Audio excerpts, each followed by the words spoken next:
This is Agriculture Today, and I'm Shelby Varner with the K-State Radio Network. Starting the show is K-State Extension Beef Veterinarian A.J. Tarpoff and K-State Extension Beef Specialist Dale Blasi as they talk about how cattle producers should consider limit feeding and shade to help reduce concerns of heat stress for cattle. K-State 4-H Special Project Administrator Patsy Maddy continues the show explaining the Kansas Youth Entrepreneurship Challenge. K-State Dairy Specialist Mike Brouk ends the show discussing effective fly control methods for calf rearing areas. That and more is coming up ahead.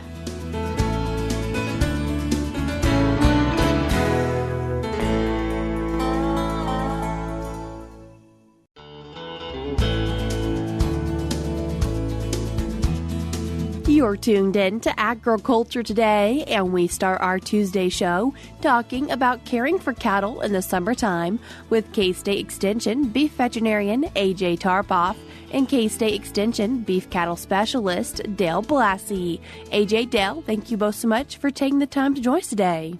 Always a pleasure. Good to be here. While we're thinking about taking care of cattle in the summertime, what is one of those first things for cattle producers to keep in mind? Honestly, I think the first thing that folks ought to keep in mind is we're getting close to that time. Historically, it seems that, especially over the last 10 years or so, our first heat stress episodes seem to occur middle of June. So here we are, we're getting closer to that time. So having a structured plan in place and preparing both our facilities and our animals for some of those elevated temperatures is really important. What is heat stress? I guess what we refer to as heat stress are the animal's ability to cope with elevating temperatures.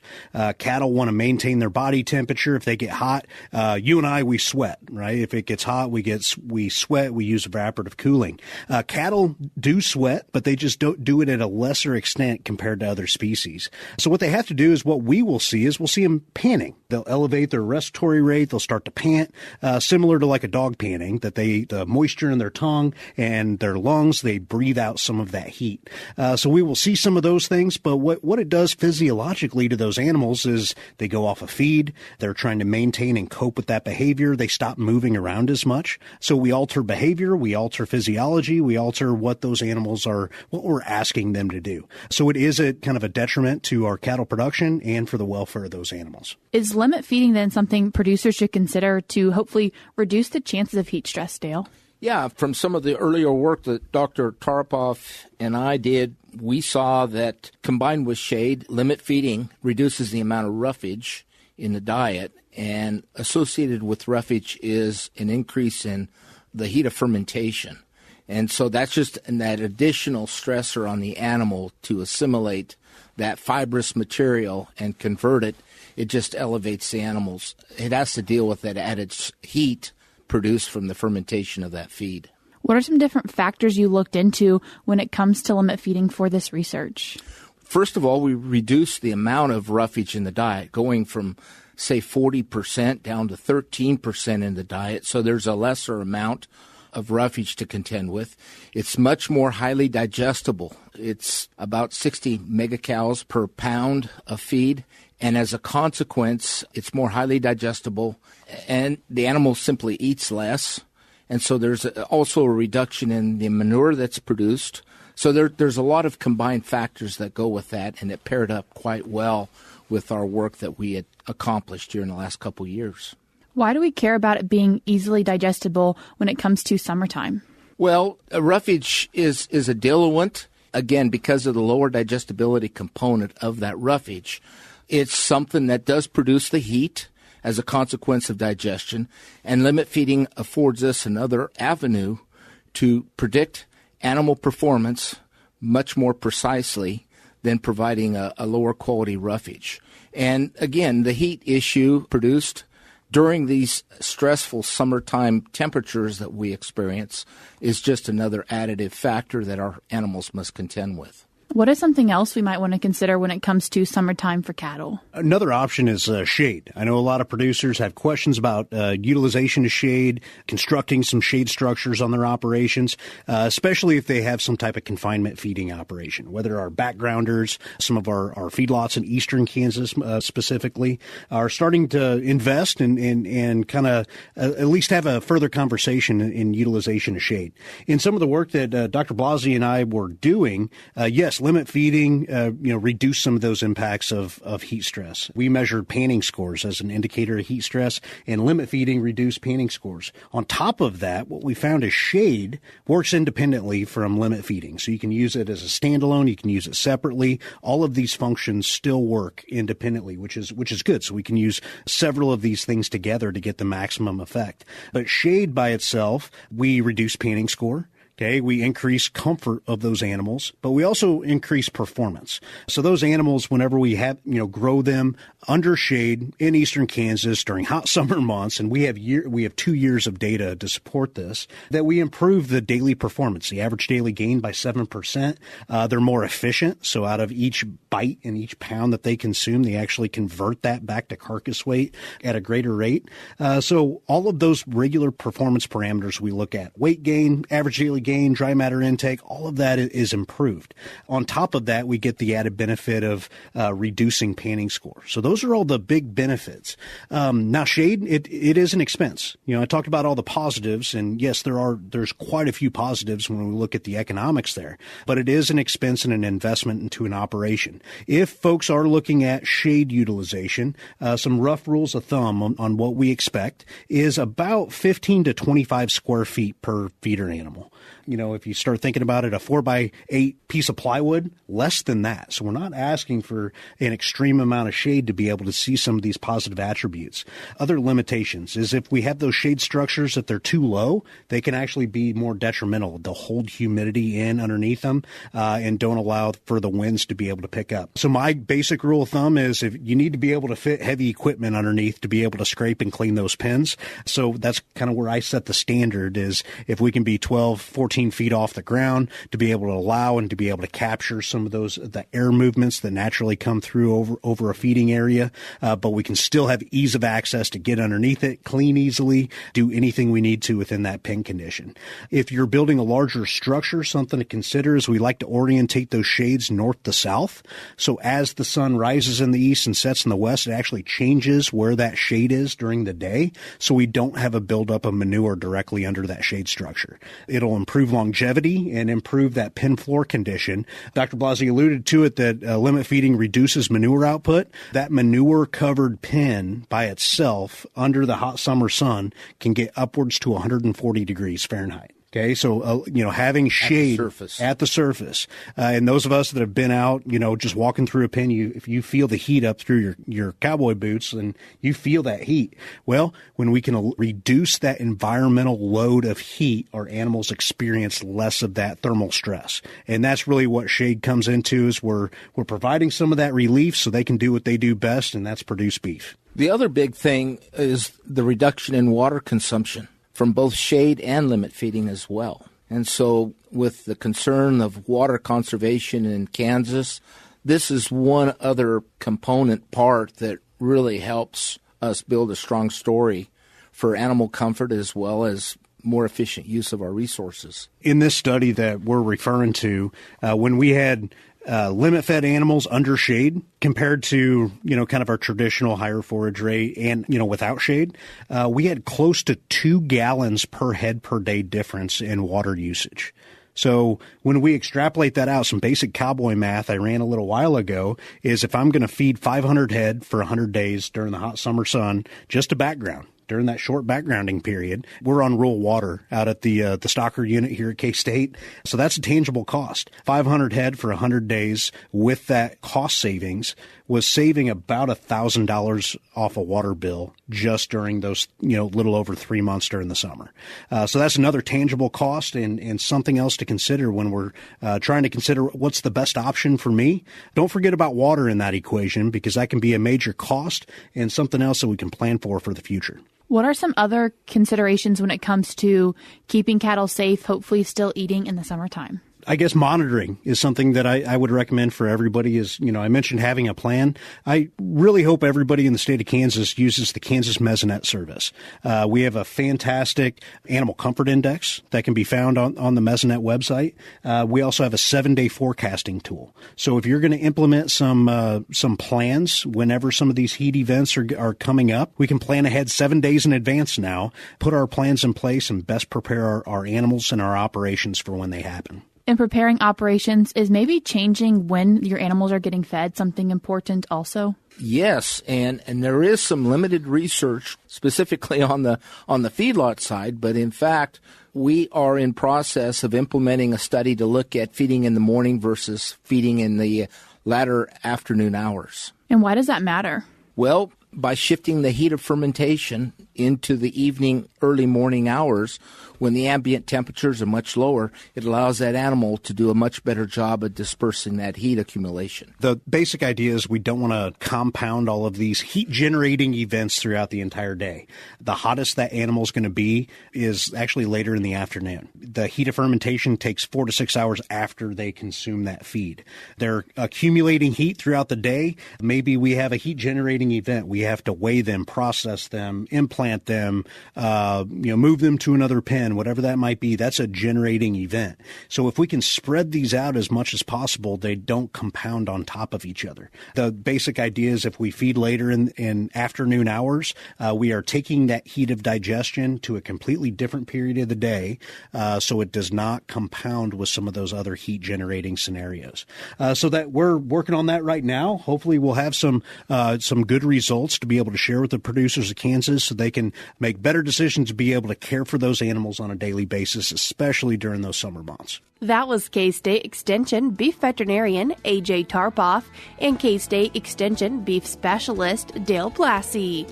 We're cutting to a short break now on Agriculture Today, but we'll be right back.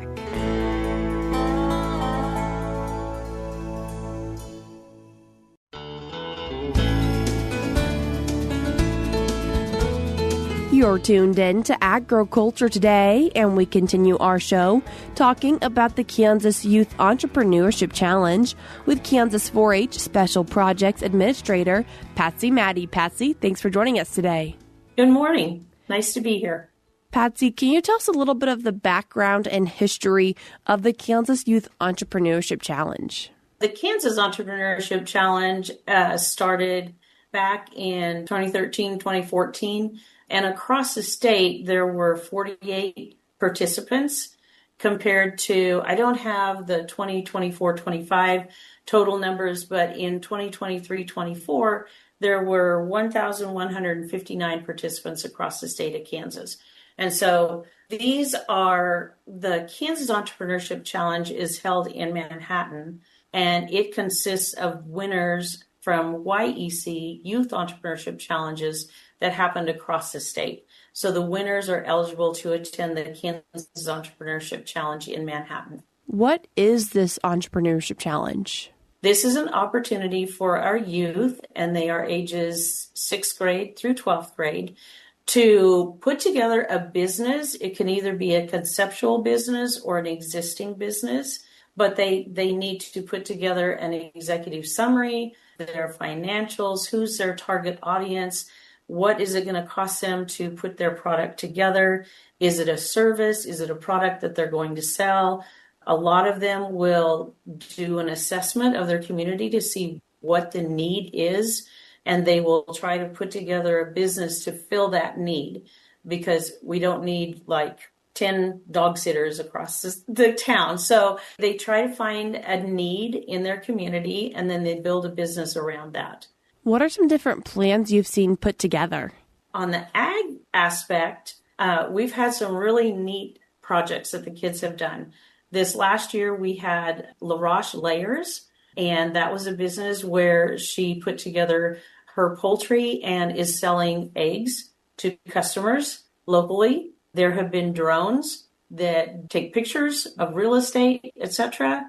We had one last year that they called them, it's a junkyard. So they go out and they scrounge and find all different types of just odds and ends, metal, and then they create really unique items. They've created a turkey, a boot holder, or like shoe holder. They commissioned an owl. Somebody wanted an owl. So they find like rakes and horseshoes and nuts and bolts and all kinds of different things and put together really unique items to sell. We had one individual that they sell meat. So they're in 4-H and they raise their own beef, sheep, goats, pigs, and they sell that meat. They take it to a butcher that is licensed, and then they sell that meat to people within their communities. We had one kid that did AI, and so they're learning these skills at a young age, and so they have a business where they AI. That's artificial insemination. And then we had another youth that did jams and jellies, so they would have their produce more on the horticulture side, but they would raise their fruits and vegetables and then make jams and jellies and sell those too. So that's just a few of the things that I've seen. So when we're thinking about this, really almost the sky's the limit for what you might want to be selling, whether it's a good or a service? Yes, exactly. They have had everything from knitting, crochet. We have one gal that does freeze-dried candies, plants, sewing, and then their service. They aren't all items to sell. They do a lot of services. So there's lawn mowing. There's one that does, they make yard signs. There's 3D printing. There's about anything and everything that they can think of. So Patsy, as you've seen all these different projects and all these different youth completing these projects, how have you seen it impact them? This has had a really big impact on our rural communities. A lot of these competitions they're driven by our economic development people. And so they are looking for individuals who are willing to come back to these small rural communities.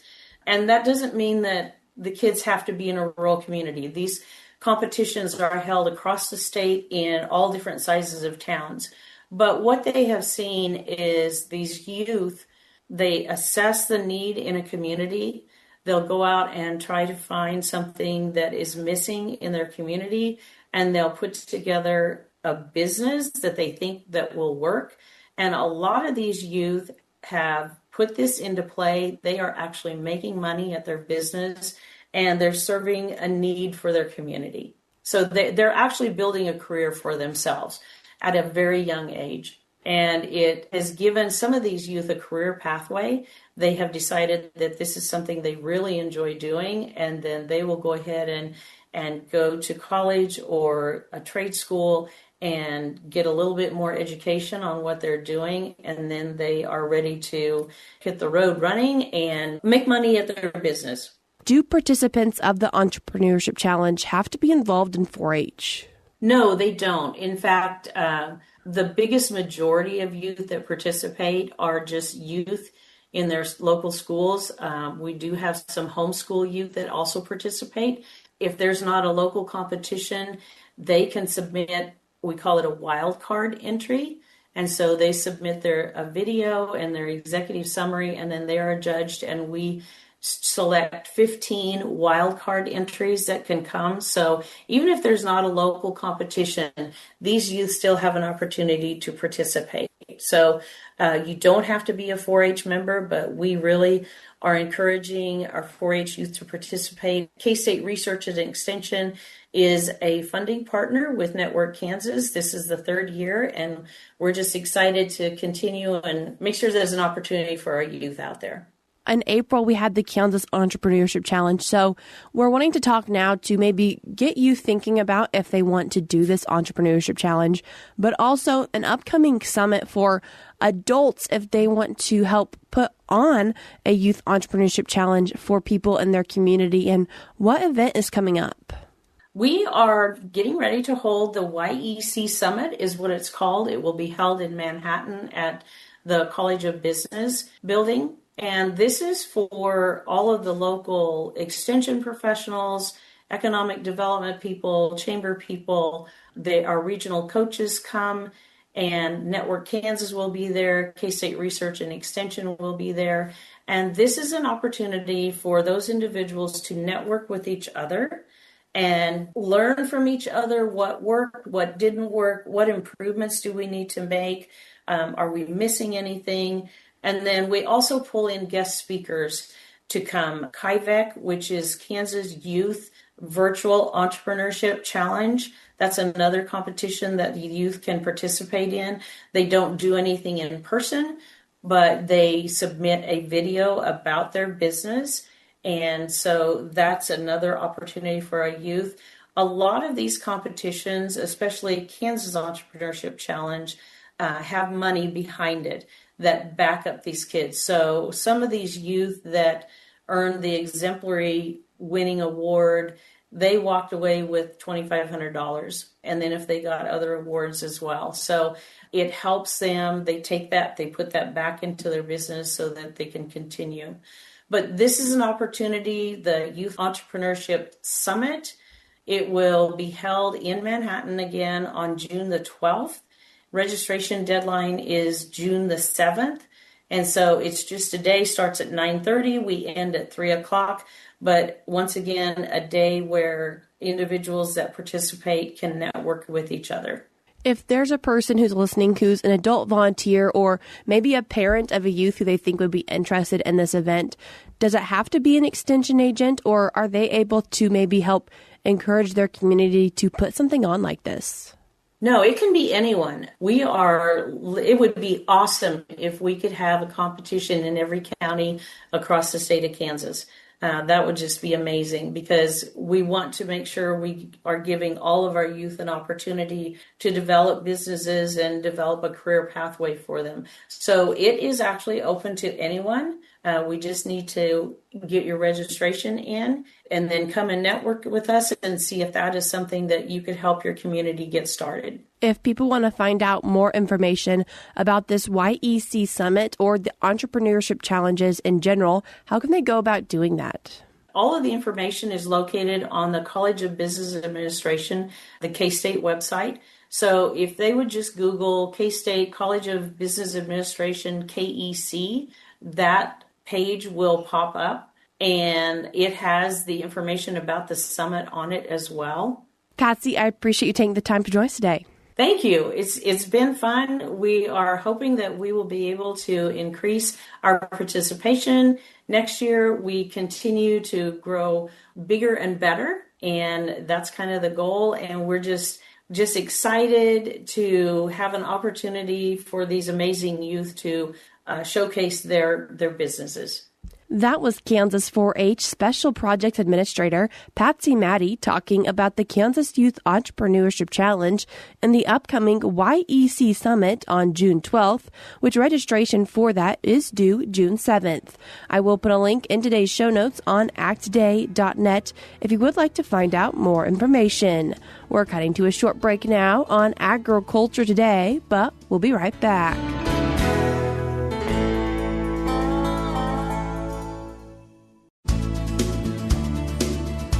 Welcome back, and thanks for joining us on Agriculture Today over the K-State Radio Network. Along with Shelby Varner, I'm Jeff Wickman. We end today's program with this week's Milk Lines. Effective fly control in calf rearing areas involves a multi-pronged approach, including sanitation, physical barriers, and, if necessary, chemical controls. K-State dairy specialist Mike Brouk says that sanitation is crucial, especially in breeding grounds like manure and rotting hay. This week he covers some of the fly control methods for calf rearing areas. Today I'd like to visit with our Kansas dairy producers concerning fly control in their calf rearing area. You know, as I look at fly control over our dairy operations, a lot of times we talk about fly control around the adult cattle, and we sometimes forget to talk about what we should be doing for our calves, particularly those that are still in the milk feeding program. We all recognize that milk and some of the starter feeds that we feed to calves really attract flies, and sometimes we get heavy populations of flies in our hutches, and if we have calf rearing buildings as well, it can be a bit of a problem. Now, one of the things that a lot of times I think we fail to realize is just how much this can impact the performance of the animals as well as impact maybe their future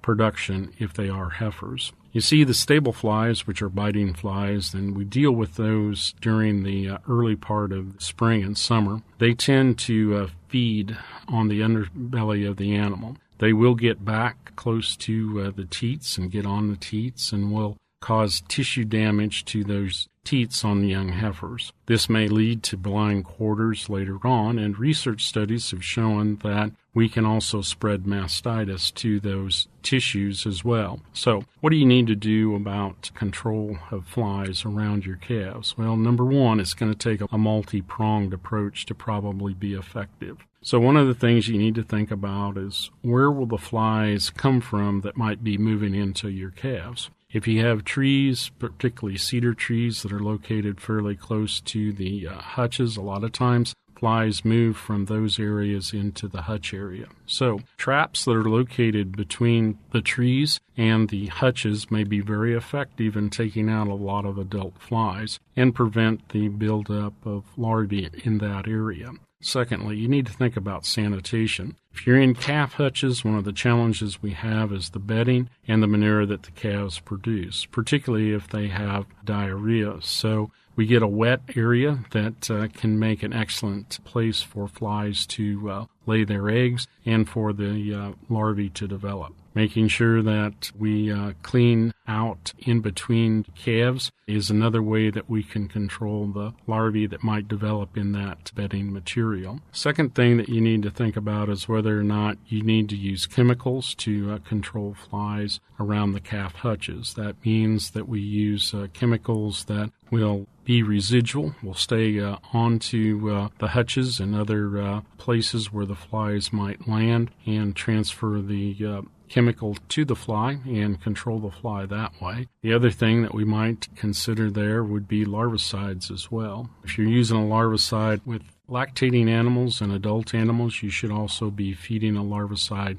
with your calf feed as well to help control the larvae that are going to develop in that area. And the final thing is just general cleanliness. We know that the feeds that we use in this area are going to attract flies because a lot of times they will contain molasses. We also know that milk attracts flies. So think about how you handle some management things around the feeding of milk. If you typically feed in a bucket, do you rinse that bucket with water and then refill with water so the calf has a place to drink water during the day? If you're rinsing the bucket, what happens to that rinse water? Sometimes it's just simply tossed on the ground. Well, this will attract flies and provide potential food source for the flies. So discarding it into a barrel that's discarded someplace else would probably be a better choice than just simply on the ground next to the calf hutch. This is Mike Brouk with K-State Research and Extension, encouraging our dairy farmers to make sure they carefully consider the fly control